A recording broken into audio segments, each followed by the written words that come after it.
Strong Hans, a Fairy Tale by the Brothers Grimm. Once upon a time, a man and a woman lived alone in a secluded valley with their only child. One day, the mother ventured into the woods to gather fir branches, taking along little Hans, who was just 2 years old. Since it was spring and the child delighted in the colorful flowers, she ventured deeper into the forest with him. Suddenly, two robbers emerged from the thicket, seized the mother and child, and carried them deep into the dark forest where no one ventured. The poor woman pleaded desperately with the robbers to release her and her child, but their hearts were cold as stone. They ignored her pleas and forced her further along. After navigating through thickets and brambles for about 2 hours, they arrived at a rock with a door, where the robbers knocked, and it immediately opened. They passed through a long, dark corridor and eventually entered a large cave illuminated by a hearth fire. Swords, sabers, and other deadly weapons gleamed on the walls in the firelight, while in the center stood a black table where 4 other robbers sat playing games, with the captain seated at the head. Upon seeing the woman, the captain approached her and assured her to be calm and unafraid.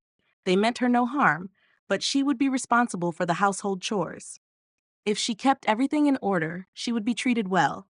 They provided her with food and showed her a bed where she could sleep with her child. The woman remained with the robbers for many years, and Hans grew tall and strong. His mother told him stories and taught him to read from an old book of knightly tales she found in the cave. When Hans turned 9, he fashioned a sturdy club from a fir branch, hid it behind the bed, and then approached his mother, saying, "Dear mother, please tell me who my father is. I must and will know." His mother remained silent, unwilling to tell him lest he become homesick. She also knew the godless robbers would never let him leave, but it pained her deeply that Hans couldn't know his father. That night, when the robbers returned from their raids, Hans retrieved his club, stood before the captain, and declared, "Now I want to know who my father is. If you don't tell me right away, I'll strike you down." The captain laughed and dealt Hans such a blow that he tumbled under the table. Hans got up, remained silent, and thought, "I'll wait another year and try again. Maybe I'll succeed then." After a year had passed, he brought out his club again, wiped off the dust, inspected it closely, and said, "This is a sturdy, strong club." That night, when the robbers returned, they drank wine, jug after jug, and began to feel heavy-headed. Then Hans brought out his club, positioned himself before the captain, and demanded to know who his father was. The captain, however, responded with such a powerful blow to Hans's ear that he tumbled under the table. But it didn't take long before he stood up again and struck the captain and the robbers so fiercely with his club that they could no longer move their arms or legs. His mother stood in a corner, deeply admiring his courage and strength.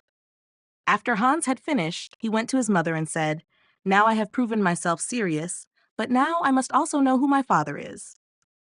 "Dear Hans," replied his mother, "come, let us go and search for him until we find him." She took the key to the entrance door from the captain, and Hans fetched a large sack and filled it with gold, silver, and anything else he found beautiful until it was full. Then he put it on his back. They left the cave, but Hans was amazed when he emerged from the darkness and saw the green forest, flowers, birds, and the morning sun in the sky. He stood there, marveling at everything as if he weren't particularly wise. His mother searched for the way home, and after they had walked for a couple of hours, they returned safely to their solitary valley and their little house. His father sat in the doorway, and he wept for joy when he recognized his wife and heard that Hans was his son, as he had believed them both dead. However, Hans, who was not yet 12 years old, was already a head taller than his father. They went into the small room together, but Hans had barely set the sack on the bench near the stove when the whole house began to creak and the bench collapsed, and then the floor, and the heavy sack fell through into the cellar. "God help us!" cried the father. "What's that? Now you've demolished our little house." "Don't be concerned about that, dear father," Hans replied. "In that sack, there is more than enough to build a new house." The father and Hans immediately began to construct a new house, buy cattle and land, and run a farm. Hans plowed the fields, and when he pushed the plow into the ground, the oxen hardly needed to pull. The following spring, Hans said, "Keep all the money and have a walking stick made for me that weighs 100 pounds so I can travel." Once the stick was ready, he left his father's home and entered a dense, dark forest. There he heard crunching and crackling, looked around, and saw a fir tree wound around like a rope from top to bottom. And when he looked up, he saw a huge fellow who had taken hold of the tree and was bending it like a willow twig. "Hello," cried Hans. "What are you doing up there?" The fellow replied, "I gathered some faggots yesterday and am twisting a rope out of them." "That's impressive," thought Hans. "He's quite strong." He called out to him, "Stop that and come with me." The fellow came down, towering over Hans by a whole head, and Hans was no small man himself. "From now on, your name is for Twister," declared Hans to him. They continued on their way and soon heard a pounding and hammering so forceful that the ground shook with each blow. Shortly after, they arrived at a massive rock where a giant stood, smashing great chunks away with his fist. When Hans inquired what he was doing, the giant replied, "At night, when I try to sleep, bears, wolves, and other pests come around, sniffing and snuffling, keeping me awake. So I'm building myself a house to rest in peace." "Ah, I can make use of this one too," thought Hans, and said to him, "Stop building your house and come with me. You shall be called Rock Splitter." The man agreed, and the three of them wandered through the forest, frightening away wild beasts wherever they went. In the evening, they reached an old deserted castle, climbed up into it, and settled down in the hall to sleep. The next morning, Hans went into the garden, which had grown wild with thorns and bushes. As he walked around, a wild boar charged at him. However, he struck it with his club, and it fell instantly. He hoisted it onto his shoulders, carried it inside, and they roasted it on a spit, enjoying a hearty meal. They agreed that each day, two would go hunting, while one stayed home to cook 9 pounds of meat for all. Fur Twister stayed home first, while Hans and Rock Splitter went hunting. While Fur Twister was busy cooking, a small, shriveled old man approached him in the castle and asked for some meat. "Get lost, you sly hypocrite," he replied. "You don't need any meat." Fur Twister was astonished when the little, insignificant dwarf suddenly leaped at him and pummeled him with fists until he fell to the ground gasping for breath. The dwarf only left after thoroughly venting his anger. When the others returned from hunting, Fur Twister said nothing about the old man or the beating he had received, thinking, "When they stay home, they'll have their turn with the little scrubbing brush." And the mere thought of it brought him some satisfaction. The next day, Rock Splitter stayed home, and he suffered just as Fear Twister had, receiving a beating from the dwarf because he refused to give him any meat. When the others returned that evening, Fur Twister could easily see what had happened to him, but both kept silent, thinking, "Hans will also get a taste of that soup." Hans, who had to stay at home the next day, diligently carried out his kitchen duties. While he was standing there skimming the pan, the dwarf appeared and promptly demanded some meat. Hans thought, "He seems needy.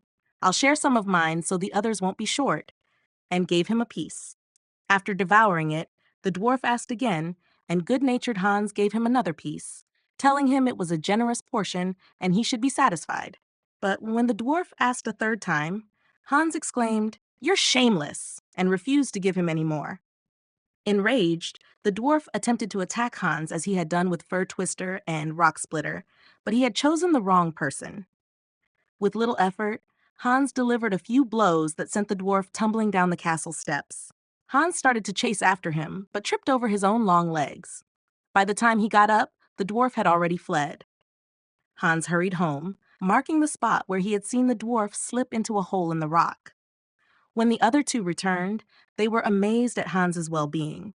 He recounted what had occurred, and they no longer concealed their own experiences. Hans laughed and remarked, "You got what you deserved. Why were you so greedy with your meat? It's shameful that you, who are so big, let yourselves be beaten by the dwarf." They then gathered a basket and a rope, and all three went to the hole in the rock where the dwarf had disappeared. They lowered Hans and his club down in the basket. Upon reaching the bottom, Hans discovered a door. Upon opening it, he found a maiden sitting there, as lovely as a picture, so beautiful that no words could describe her beauty. Beside her sat the dwarf, grinning at Hans like a Cheshire cat.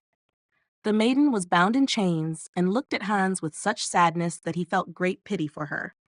He resolved, I must free her from the clutches of this wicked dwarf, and dealt him such a blow with his club that he fell dead.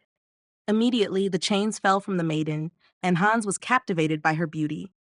She revealed that she was a princess, kidnapped by a cruel count, and imprisoned among the rocks because she refused his advances. The count had set the dwarf as her guard, subjecting her to misery and torment. Now Hans placed the maiden in the basket and had her drawn up. The basket descended again, but Hans did not trust his two companions. He thought, they have already proven false by not telling me about the dwarf. Who knows what scheme they may have against me? So he placed his club in the basket, and it was fortunate he did. Halfway up, they let it drop again.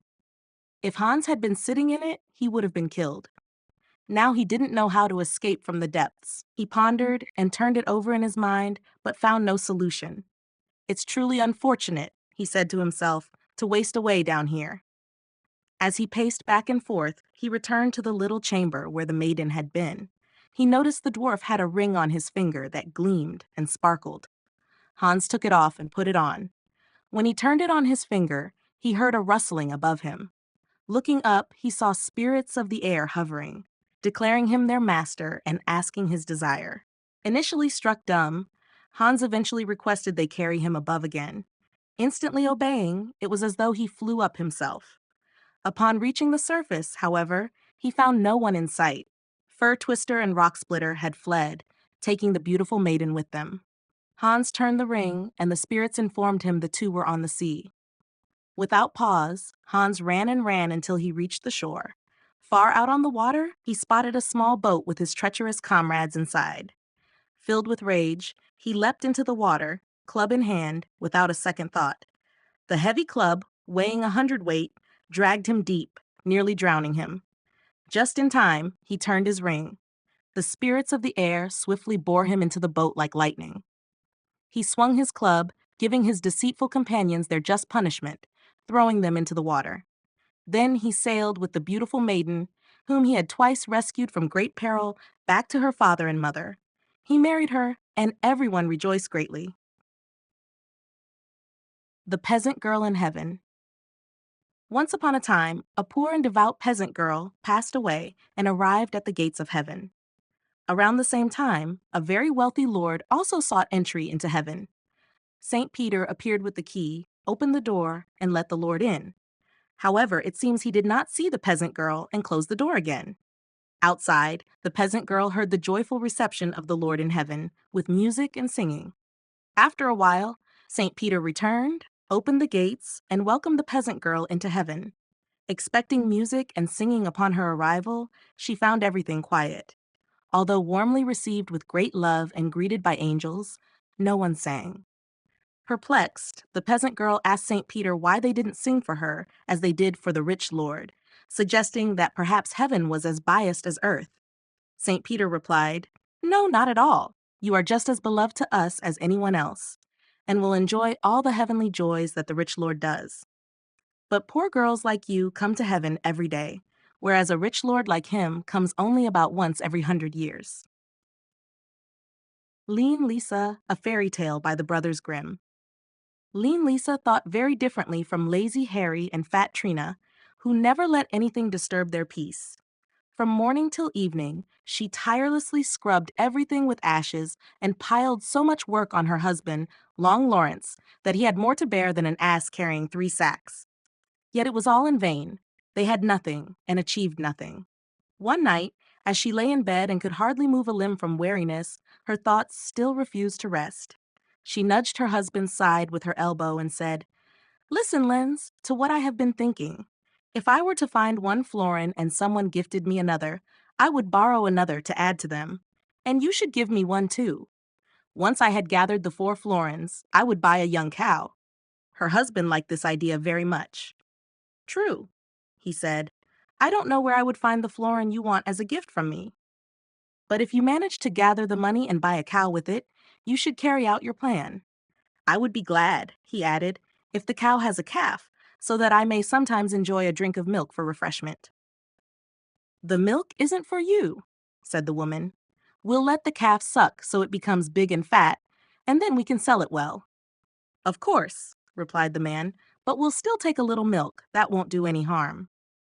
"Who taught you how to handle cows?" said the woman. "Whether it harms or not, I won't have it." "Even if you were to stand on your head, Long Lawrence, you won't get a drop of milk.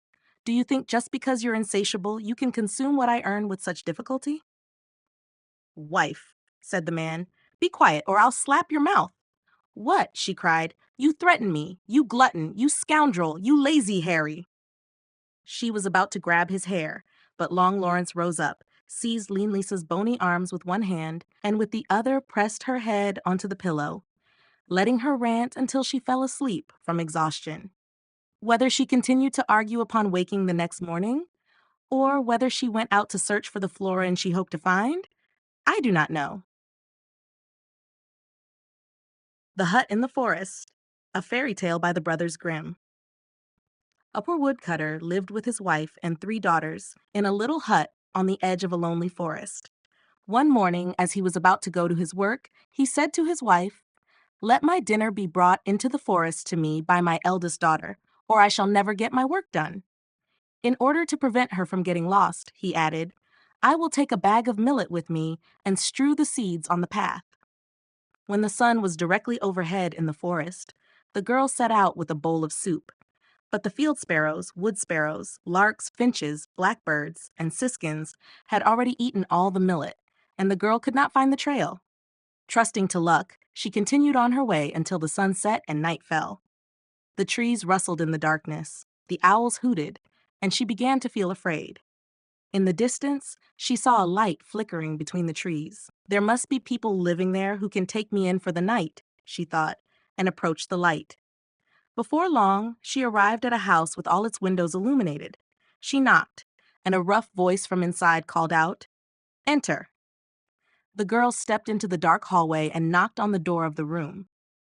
"Just come in," the voice called, and upon opening the door, she found an old gray-haired man sitting at the table, resting his face in his hands, his white beard flowing down almost to the ground. By the stove lay 3 animals, a hen, a cock, and a brindled cow. The girl recounted her story to the old man and asked for shelter for the night. The man said, "Pretty little hen, pretty little cock, and pretty brindled cow, what say ye to that?" "Ducks," answered the animals, which must have meant, "We agree," for the old man continued, "Here you shall have shelter and food. Go to the hearth and prepare our supper." In the kitchen, the girl found an abundance of everything and cooked a good meal, but did not think of the animals. She brought the full dishes to the table, sat down with the gray-haired man, ate, and satisfied her hunger. When she finished, she said, "Now I am tired. Where can I find a bed to lie down and sleep?" The animals replied, "You have eaten with him, you have drunk with him, you have not thought of us, so find out for yourself where you can spend the night." Then the old man said, "Just go upstairs and you will find a room with 2 beds. Shake them up and make them with white linen, and then I will come and lie down to sleep as well." The girl went upstairs, shook the feather beds, and spread clean sheets on them, then lay down in one without waiting for the old man. After some time, however, the gray-haired man came, took his candle, looked at the girl, and shook his head. Seeing that she was fast asleep, he opened a trap door and lowered her into the cellar. Late at night, the woodcutter returned home and blamed his wife for leaving him hungry all day. "It's not my fault," she replied. "The girl went out with your dinner and must have lost her way, but she'll surely come back tomorrow." However, the woodcutter got up before dawn to go into the forest and insisted that his second daughter bring him his dinner that day. "I'll take a bag of lentils," he said. "They're bigger than millet, so she'll see them better and won't lose her way." At noon, the girl brought out the food, but the lentils were gone. The forest birds had picked them up just like the day before, leaving none behind. The girl wandered in the forest until nightfall and eventually reached the house of the old man. She was invited in and asked for food and a place to sleep. Again, the man with the white beard asked his animals, "Pretty little hen, pretty little cock, and beautiful brindled cow, what say ye to that?" The animals again replied, "Ducks." and everything unfolded as it had the day before. The girl prepared a good meal, ate and drank with the old man, and paid no attention to the animals. When she asked about a bed, they answered, "You have eaten with him. You have drunk with him. You have not thought of us. So find out for yourself where you can spend the night." Once she fell asleep, the old man came, looked at her, shook his head, and lowered her into the cellar. On the third morning, the woodcutter said to his wife, "Send our youngest child out with my dinner today. She has always been good and obedient. She'll stay on the right path and won't wander after every wild thing like her sisters." The mother hesitated, saying, "Am I to lose my dearest child as well?" "Do not worry," he replied. "The girl won't get lost. She's too wise and sensible. Besides, I'll take some peas with me and scatter them around. They're even bigger than lentils and will guide her."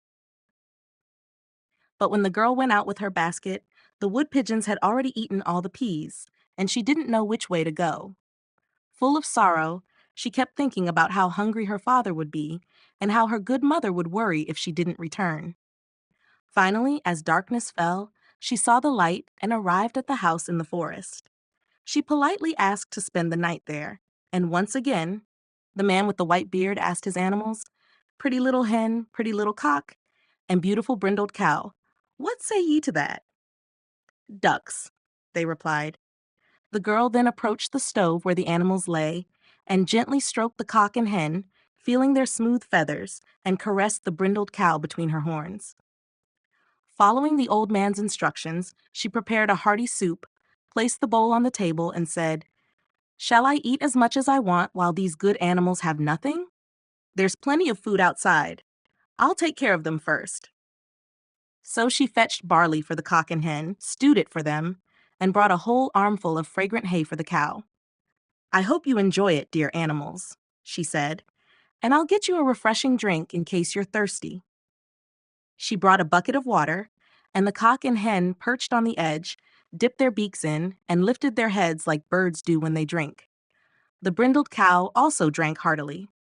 Once the animals were fed, the girls sat down at the table with the old man and ate what was left. Soon, the cock and hen tucked their heads under their wings, and the cow's eyes began to droop. The girl said, "Shouldn't we go to bed now? Pretty little hen, pretty little cock, and beautiful brindled cow, what do you say to that?" The animals replied, "Ducks, you have eaten with us, you have drunk with us, you have thought kindly of us, we wish you good night." Then the maiden went upstairs, shook out the feather beds, laid clean sheets on them, and when she finished, the old man came and lay down on one of the beds, his white beard reaching down to his feet. The girl lay down on the other bed, said her prayers, and fell asleep.